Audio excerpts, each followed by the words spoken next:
Yes, लोग जुड़ते जा रहे हैं, मैं ज्वाइन कर रहा हूं।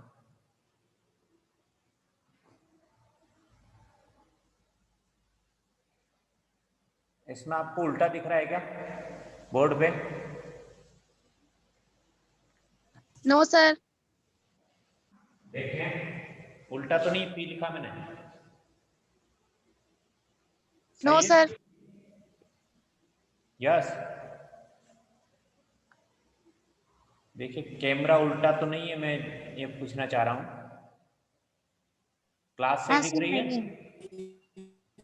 है। 18 स्टूडेंट्स इन मीटिंग। यस, अपन बात कर रहे हैं, मान low potential due two point charge. आवाज आ रही सही तरह से? यस अलीना, यस सर, आ रही है। आ रही? चलो ठीक। Yes, potential due two point charge. अब यहां पर अपन देखें, मान लो क्यूब एक टेस्ट चार्ज है जिससे आर डिस्टेंस पे कोई पी पॉइंट है, और इससे डी आर डिस्टेंस पर यानी कि इन्फिनिटिव डिस्टेंस पर कोई क्यू जीरो टेस्ट चार्ज है जिसको अपन ने इन्फिनिटिव से पी पॉइंट तक अपन को कैरी ऑन करना है, लाना है। तो इस लाने में जो वर्क डन होगा वही वर्क डन आपका potential due two point charge होगा, वही आपका पोटेंशियल होगा। तो यहां पर अपन देखें, मान लो we will find electric potential. अब यहां पर अपन इलेक्ट्रिक पोटेंशियल अपन इसको डिफाइन करेंगे।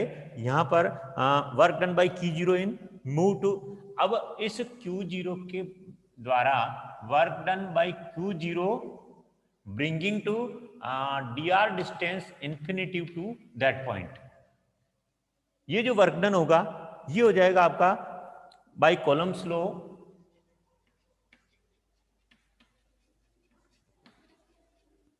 Bye Coulomb's law force is equal to, जो कि किसके बीच में, इसके क्यू जीरो आर डिस्टेंस से इस पी पॉइंट पर due to q test charge is equal to f is equal to हो जाएगा आपका 1/4 पाई एप्सिलॉन नॉट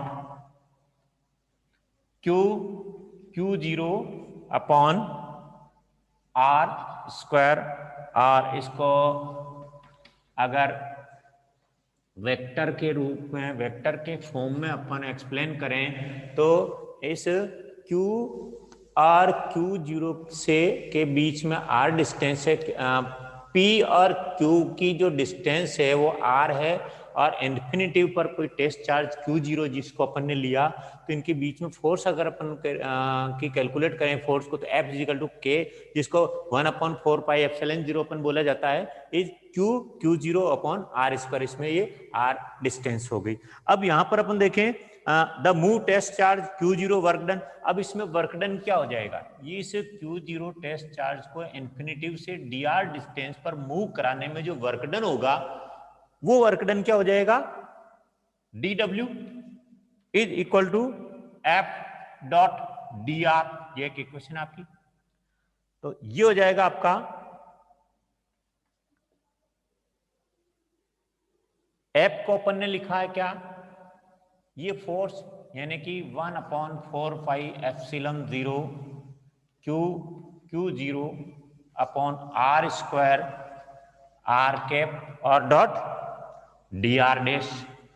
ये कि डी आर डैश जो है वो इस डी आर डिस्टेंस से इन्फिनिटिव से डी आर डिस्टेंस तक इसको मूव कराने में डिस्टेंस जो आई है वो डी आर डैश।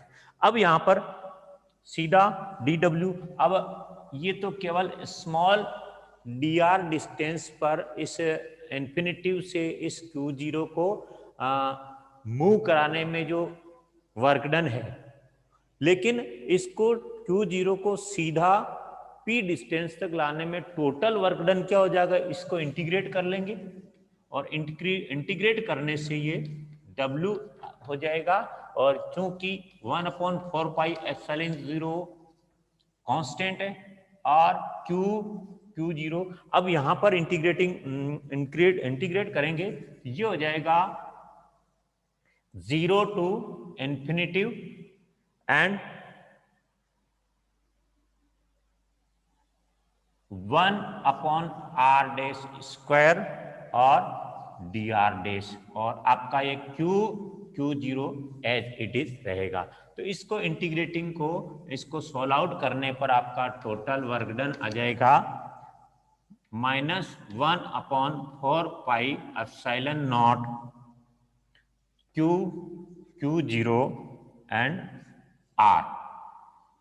ये इसलिए आया कि 1/r² को इंटीग्रेट करते हैं तो इंटीग्रेशन में आपका होता है 1/x² dx। अगर कोई फॉर्म है इसको इंटीग्रेट करते हैं तो ये हो जाएगा x-2 dx, और इसको इंटीग्रेटिंग करते हैं तो इसका फॉर्मूला जो होता है वो x-2 और +1 होता है, और ये कि यही वापस नीचे आती है।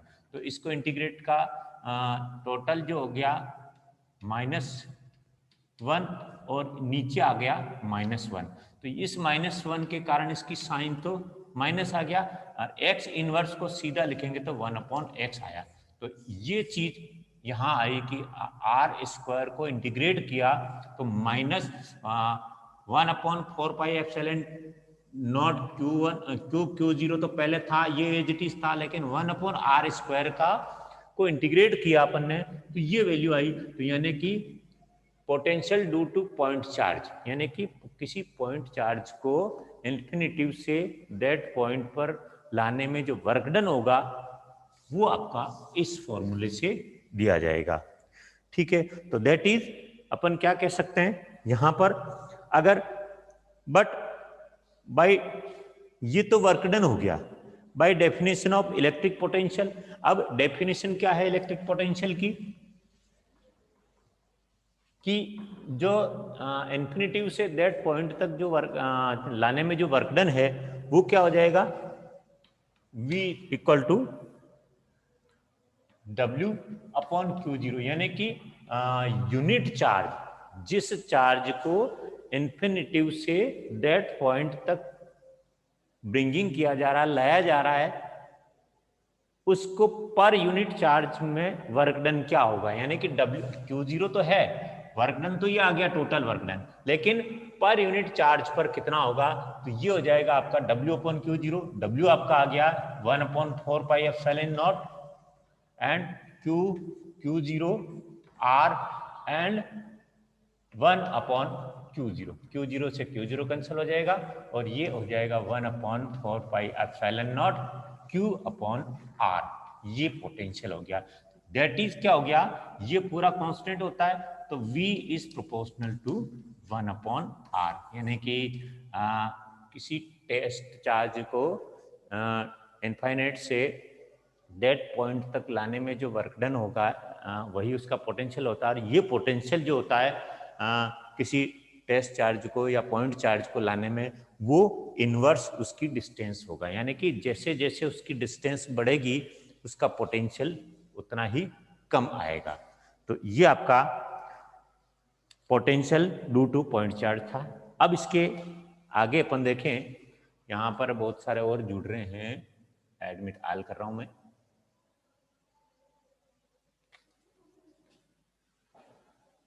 एक बार सब जुड़ जाएं वापस।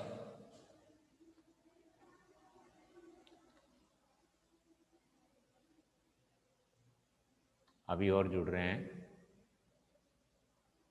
यार। 32 students are coming on class. Yes, आगे बढ़े अपन। यहाँ पर ये अपन ने बात करी potential due two point charge, यानी कि पॉइंट चार्ज के कारण जो पोटेंशियल है उसके वर्क डन के इक्वल होता है, और वर्क डन जो है वो पोटेंशियल जो है उसकी डिस्टेंस के इनवर्स होता है। यस,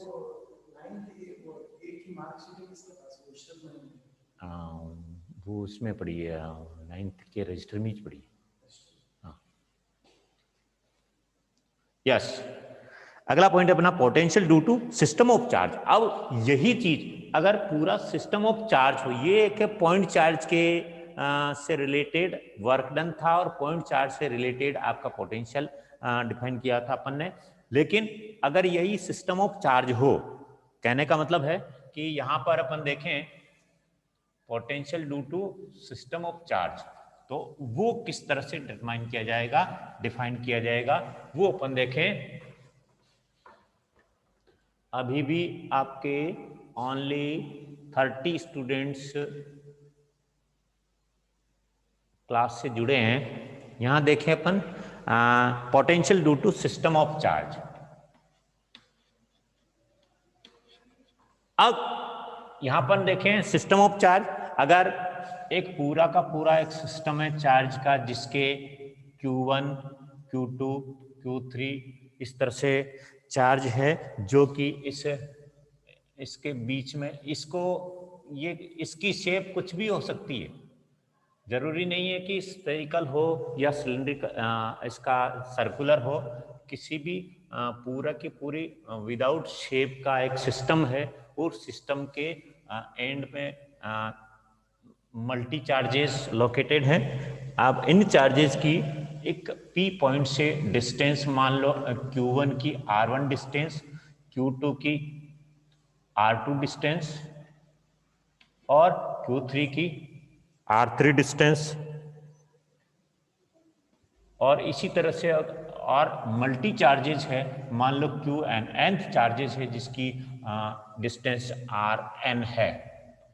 यानी कि किसी भी सिस्टम में कोई भी चार्ज लोकेटेड है वो दिए गए पॉइंट से किसी भी डिस्टेंस पर हो सकते हैं, इसलिए अपन ने अलग अलग डिस्टेंस को इसको माना। तो अब यहाँ पर अपन देखें the total electric charge, the total electric potential on P will, इनका टोटल इलेक्ट्रिक पोटेंशियल जो होगा वो अपन ने पॉइंट चार्ज को डिफाइन कर रखा है। तो टोटल चार्ज जो होगा, टोटल पोटेंशियल जो होगा वो पर पॉइंट को, पर चार्ज को लाने में वर्क डन जो होगा उसका एल्जेब्रिक सम होगा या एरिथमेटिक समेशन आएगा। तो इसको अपन देखें, दैट इज टोटल पोटेंशियल क्या हो जाएगा, V equal to V1 plus V2 plus V3 plus इस तरह से प्लस Vn, और V1 यानी कि फर्स्ट चार्ज को इन्फिनिटिव से दैट पॉइंट तक लाने में वर्क डन जो आया वही पोटेंशियल है पर यूनिट चार्ज के लिए। तो V1 की वैल्यू अपन ने फर्स्ट एक जनरल टेस्ट चार्ज के लिए अपन ने डिटरमाइन कर रखा है, तो वो क्या हो जाएगा 1/4 पाई एप्सिलॉन नॉट, तो ये आता ही है बाहर, तो और अंदर हो जाएगा Q1/R1 प्लस Q2/R2, सीधा मैं ले रहा हूं प्लस इस तरह से Qn/Rn, ये एक तरह से टोटल इसका पोटेंशियल हो जाएगा। और इसको अपन आगे देखें कि टोटल इसको इस रूप में लिख सकते हैं 1/4 पाई एप्सिलॉन नॉट, और यहां पर आपका इसको सीधी सी है कि समेशन ऑफ n, और n is equal to i is equal to 1, और ये QI RI हो जाएगा। यहाँ पर QI का मतलब 1 2 3 nth, और R जो है डिस्टेंस 1 2 3 nth तक आ जाएगी। तो ये आपका एक सिस्टम ऑफ चार्ज के point potential due to system of charge को कैसे डिटरमाइन करते हैं, इस तरह से अपन को निकाला जा सकता है। अब और जुड़ रहे हैं, अभी 32 स्टूडेंट्स हो गए हैं। अब आगे अपन देखें कि electric potential due to electric dipole. अब यही चीज अगर इलेक्ट्रिक डाइपोल के लिए निकाली जाए, यानी कि इलेक्ट्रिक पोटेंशियल ड्यू टू, पहले पॉइंट चार्ज अपन ने लिया, फिर एक सिस्टम ऑफ चार्ज लिया, और अब potential due to dipole, potential due to electric dipole.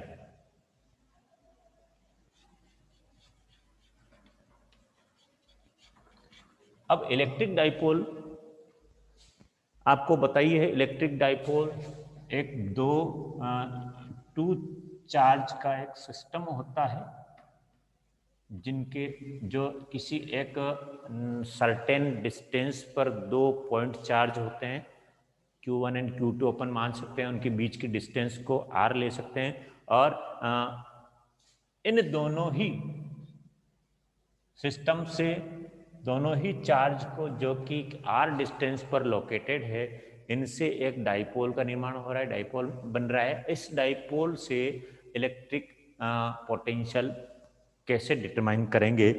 We consider A B is an electric dipole. मान लो ये ए और ये बी, ये इलेक्ट्रिक डाइपोल है। इससे पी डिस्टेंस एक पी पॉइंट है जो कि Q1 से R1 डिस्टेंस पर है और Q2 से R2 डिस्टेंस पर लोकेटेड है। अब यहां पर अपन देखें कि dipole located R distance from P and इनके बीच में मान लो यहां से इसका सेंटर पॉइंट जो है डाइपोल का सिस्टम का, ये आपका O है। इसको अपन ने देख लिया। ये सिस्टम इस पूरे डाइपोल से थीटा एंगल बनाता हुआ एक पी पॉइंट है जो कि टेस्ट चार्ज Q1 से R1 डिस्टेंस पर और चार्ज Q2 से R2 डिस्टेंस पर लोकेटेड है। अगर इसको डिटरमाइन करने के हिसाब से अपन इसको आगे बढ़ा दें और ये एक ट्रायंगल बना दिया, इसी तरह से इसको भी एक ट्रायंगल अपने को कैलकुलेट करना है R1 और R2 की डिस्टेंस। ये आपका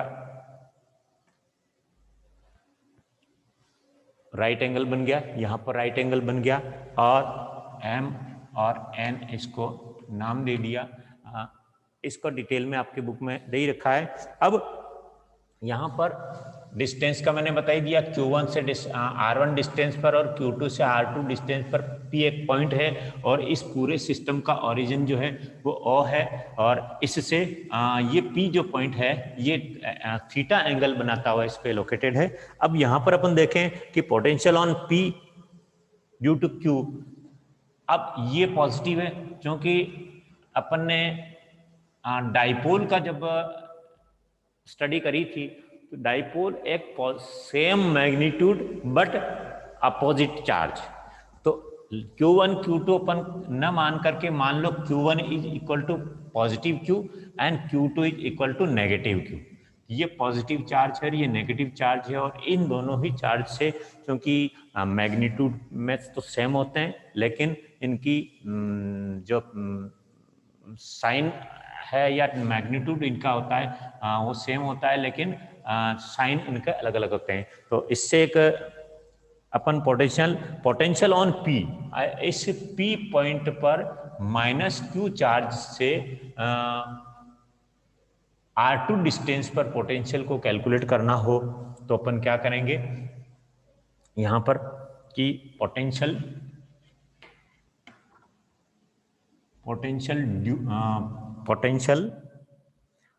ऑन P एट P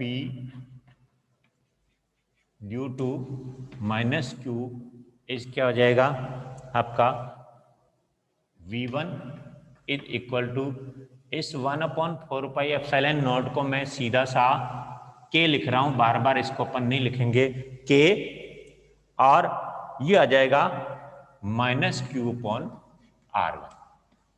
ये आपका आ गया क्योंकि potential at P due to Q इस पर, तो K -Q/R1। इसी तरह से V2 अगर अपन करें कि potential at P due to positive charge Q is equal to हो जाएगा K और इसका +Q/R2। ये दोनों ही चार्ज के जो डाइपोल के दोनों ही चार्ज जो है मैग्नीट्यूड में सेम है लेकिन अपोजिट चार्ज लिए हुए हैं। इन दोनों ही चार्ज के कारण P पर जो पोटेंशियल होगा वो आ गया। अब टोटल पोटेंशियल क्या हो जाएगा, ये हो जाएगा V equal to V1 plus V2। यहाँ पर K तो आपका कॉमन है 1/4πε0, और ये हो जाएगा आपका Q upon R2 minus Q upon R1। ठीक, अब सेम चार्ज है, Q is also Q upon 4 pi epsilon not K की वैल्यू अपन अगर लिखते हैं तो ये हो जाएगा 1 upon R2 minus 1 upon R1, या इसको सीधा अपन कर दें Q upon 4 pi epsilon not R1 minus R2 upon R1 R2। ये आपका पूरा का पूरा टोटल पोटेंशियल इसका हो जाएगा। यहाँ अभी और जुड़े हैं, मैं सबको जोड़ रहा हूँ, यश व्यास और रानू मीणा आप जुड़ी है। अभी आपके यस क्वेरीज है, sir please add Piyush Thakur sir video lag, क्या हो रहा है?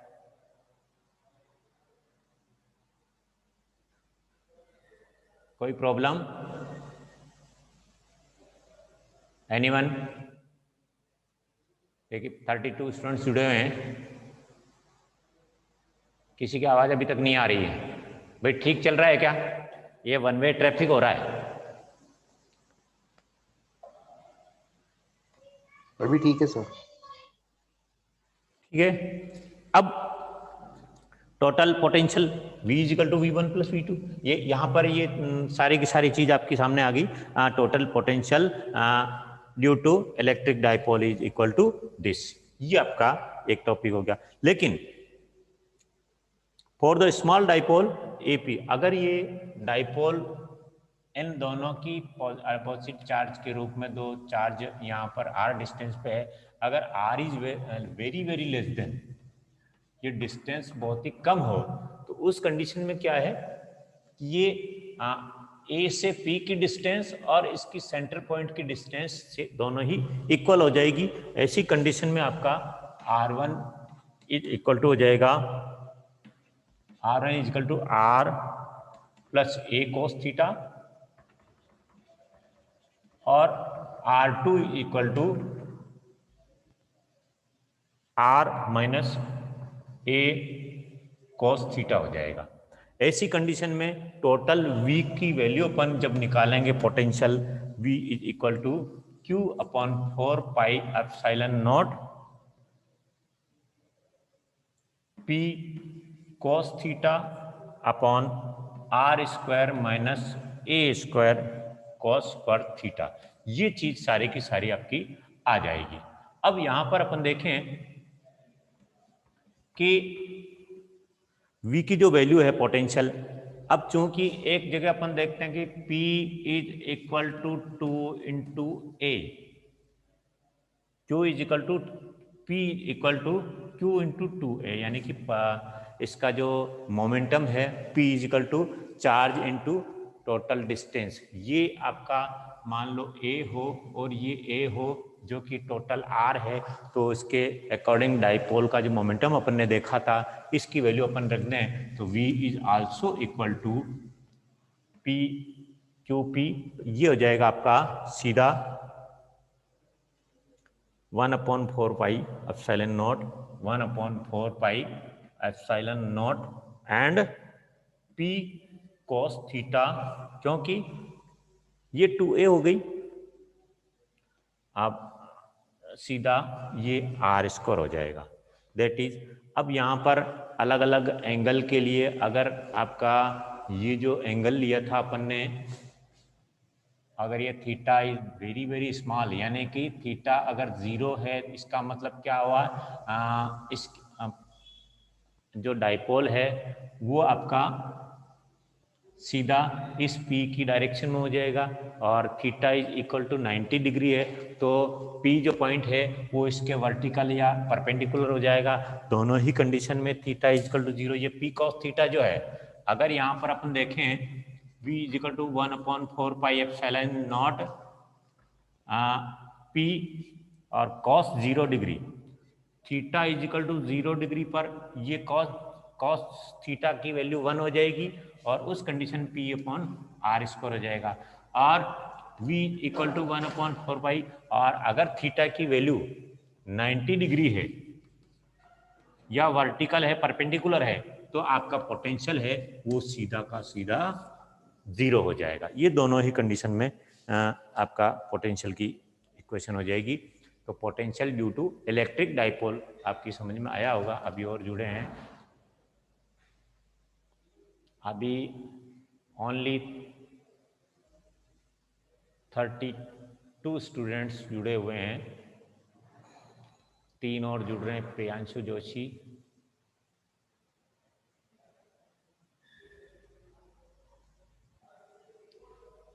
आवाज आ रही है? एक मिनट में किसी से पूछता हूँ, देखिए क्या चल रहा है। Yes sir.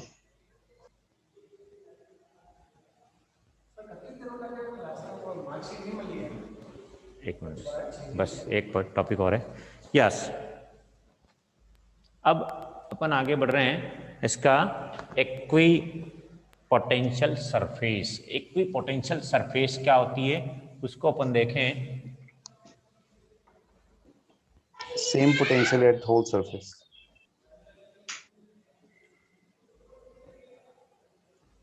टेन मिनट्स में अपनी क्लास ऑफ होने वाली है, तब तक अपन एक छोटी सी चीज पर कर लेते हैं गौर। यस, यहाँ पर इक्वी पोटेंशियल सरफेस। अब इक्वी पोटेंशियल सरफेस क्या होती है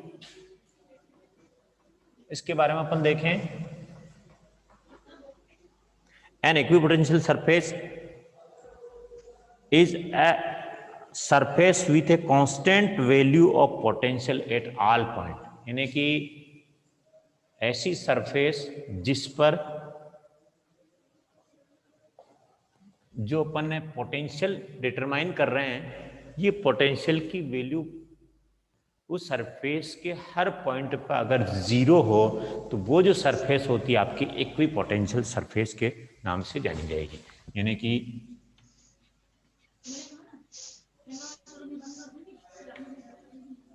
इक्विपोटेंशियल सरफेस, ठीक है।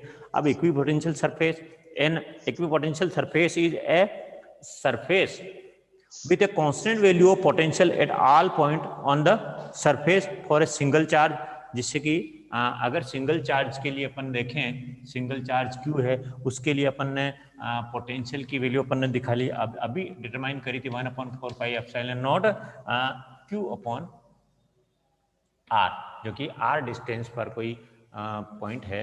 अगर ये वैल्यू पूरी की पूरी सरफेस पर 0 है या सेम है, यानी कि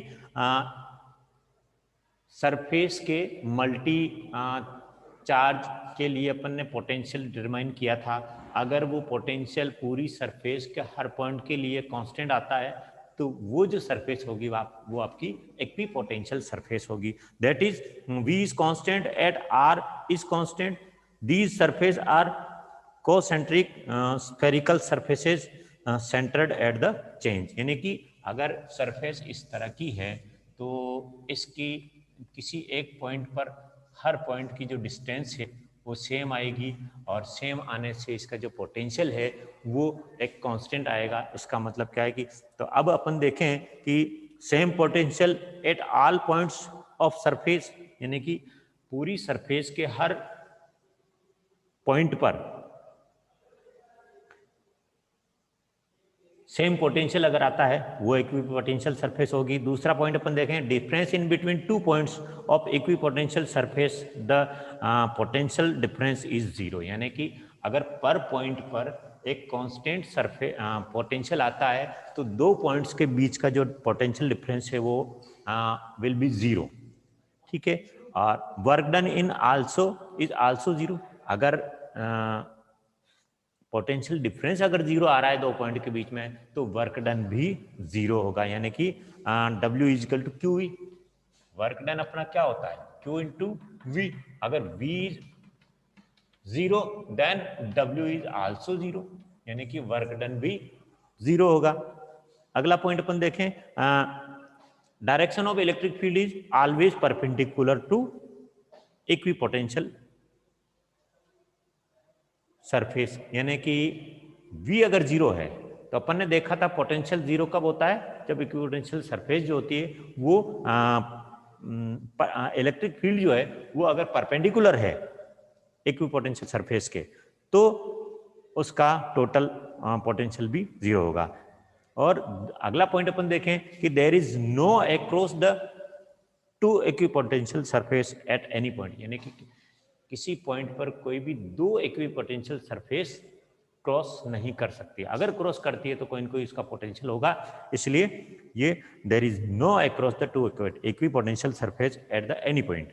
फिर अगला पॉइंट देखें, the surface of any conductor is always equipotential surface, यानी कि कंडक्टर के कोई भी कंडक्टर है, ऐसी धातु है, मेटल है, जिसकी सरफेस पर अपन जानते हैं कि सरफेस के हर पॉइंट पर जो पोटेंशियल होता है वो कांस्टेंट होता है। इसका मतलब क्या हुआ कि किसी भी कंडक्टर की जो सरफेस होती है वो भी इक्विपोटेंशियल सरफेस होती है। अगर उसका पोटेंशियल कांस्टेंट है हर पॉइंट पर, तो वो जो सरफेस होगी वो इक्विपोटेंशियल सरफेस होगी। अब फॉर पॉइंट चार्ज, अब किसी पॉइंट चार्ज के लिए अपन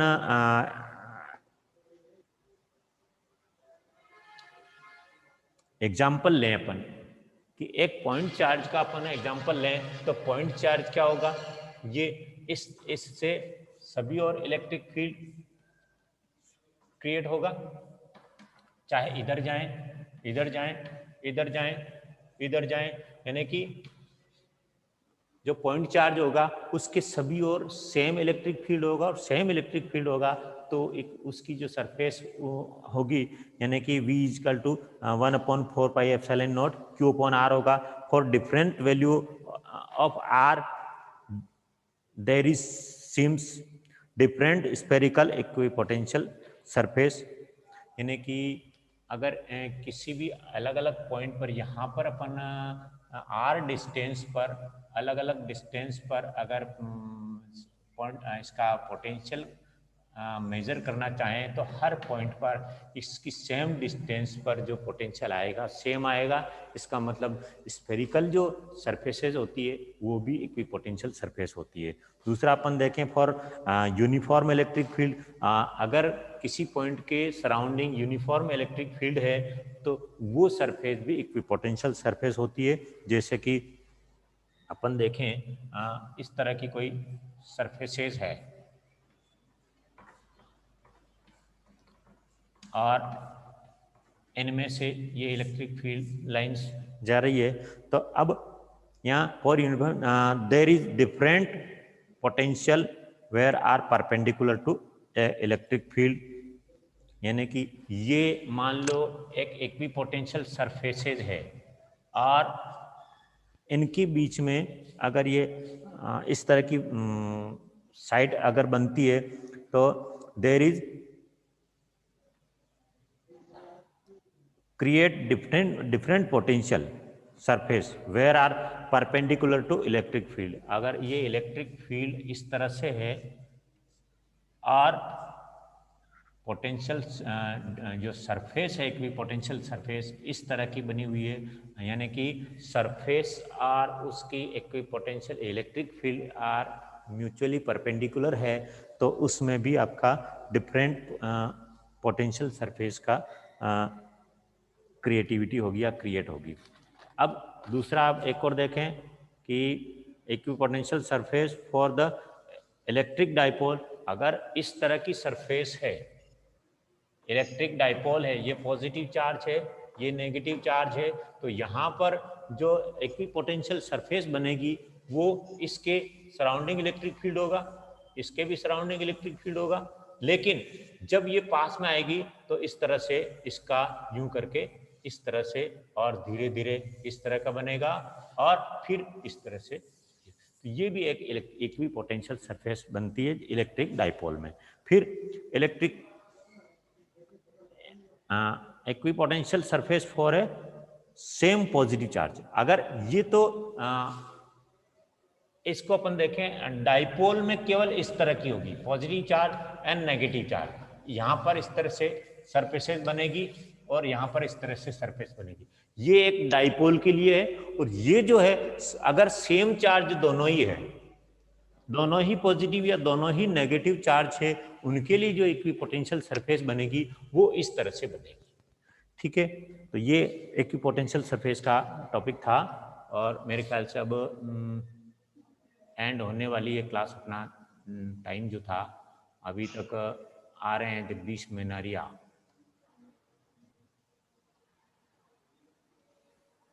आज केवल 32 स्टूडेंट्स इन द मीटिंग में है और आज होमवर्क भी आपको दिया जाएगा जिसको कि आपको कल ग्रुप पे अपलोड करना है। और आगे से आपको मैं बता दूं कि इलेक्ट्रोस्टैटिक पोटेंशियल एनर्जी के बारे में अपन पढ़ेंगे और इंसुलेटर और कंडक्टर, ये दोनों ही टॉपिक आप तैयार करके लाएंगे। और ग्रुप पे मैं सूचना कर दूंगा कि अगली क्लास कब लूंगा, क्योंकि वीक में केवल 2 दिन क्लास हो रही है, उससे अपना सिलेबस पूरा नहीं हो पाएगा। इसलिए अपन देख रहे हैं कि क्लास का टाइम और बढ़े या फिर एक एक क्लास और अपन कर पाए। हेलो, आवाज आ रही है? Yes sir.